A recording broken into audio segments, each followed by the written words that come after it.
આણંદ અમૂલ ખાતે બ્લોક 6ના ચૂંટણીમાં ઉમેદવારી નોંધાવતી વખતે હાથાપાઈ વખતે વડોદરા પ્રભારી રાજેશ પાઠકે જીતેન્દ્ર પરમારને લાફો માર્યો હતો। આણંદ અમૂલ ખાતે 28/8/2025ના રોજ પ્રાંત કચેરી ઉમેદવાર રાઠોડ ગણપતભાઈ જીવાભાઈની દરખાસ્ત મૂકવા માટે ટેકેદાર તરીકે ચંદ્રસિંહ પરમાર તેમજ તેમના પૌત્ર પરમાર જીતેન્દ્રસિંહ સુરેશસિંહ અમૂલ ખાતે હાજર હતા। તે સમયે હરીફ ઉમેદવાર રાજેશ પાઠક, સુરેશ ભરવાડ, વિશાલ વણઝારા, બોડો કાચિયો, સિકંદર તથા પાતીચોઆ સામાજિક તત્વો ભેગા મળીને ગુંતલી ગામના યુવાનને હુમલો કર્યો હતો।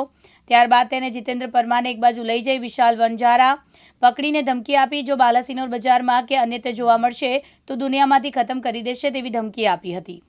જે રીતના અમૂલ બ્લોકની અંદર એક રાજકીય કિન્નાખોરી કરી અને અમારા ગામના યુવાનો પર જે હાથ જંપી કરવામાં આવી એને હું સખત શબ્દોમાં વખોડું છું।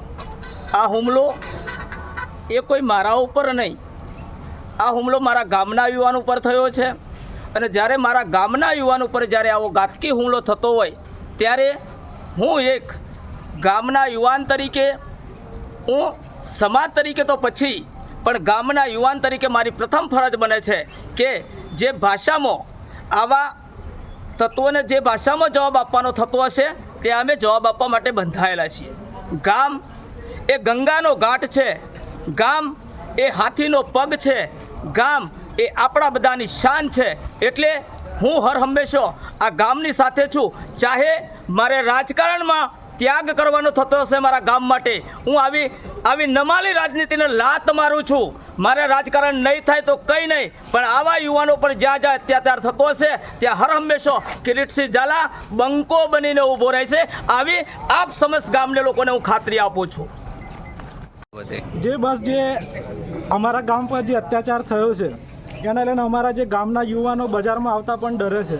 પણ જો કદાચ અમે ક્ષત્રિય વીર ભાથીજી મહારાજના વંશજો જો કદાચ એનાથી ડરી જઈએ તો વળી અમારી માએ નમાલા પેદા કરે એવું અમારા નક્કી થાય। એટલા માટે અમે જાહેરમાં કહીએ છીએ અમારા ગામના યુવાનના કોઈ પણ બજારમાં કંઈ રસ્તામાં કોઈ પણ જગ્યાએ નુકસાન પહોંચાડ્યું કો તો કદાચ મર્ડર કરી નાખવામાં આવ્યું તો અમે આખા ગામજનો થઈ અમારી ગામની ડેડ બોડીના પાઠક સાહેબના ઘરના પગથિયામાં છોડી દેવામાં આવશે।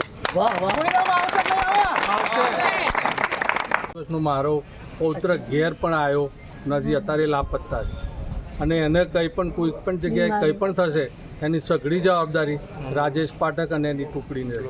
આ ટુકડી એટલા માટે વારંવાર ધ્યાન દોરવું પડે છે કે આ લોકોએ અગાઉ જીગર પટેલને પણ મારે હતો, એક મહેરાને અરવિંદભાઈ મહેરા એમની પર પણ આ લોકોએ એટેક કર્યો। પોલીસ સ્ટેશનના સીસીટીવી ફૂટેજ છે મારી જોડે કે સરકારી કચેરીઓ તો એમના બાપની હોય એવી ધમકીઓ પોલીસ સ્ટેશનમાં જઈને આ સ્ટેટમેન્ટ આલેલો છે, એના સીસીટીવી ફૂટેજ મારી જોડે છે।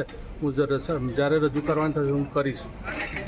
પ્રાંત કચેરીની અંદર પોલીસ તંત્રની હાજરીમાં આટલું જો કરતા હોય તો જો અન્ય જગ્યાએ હોય કોઈ એકલ દોકલ તો એના પર આ લોકો શું ના કરી શકે। મહેશ ઠાકોર, દિવ્યાંગ ન્યૂઝ, વીરપુર, મહીસાગર।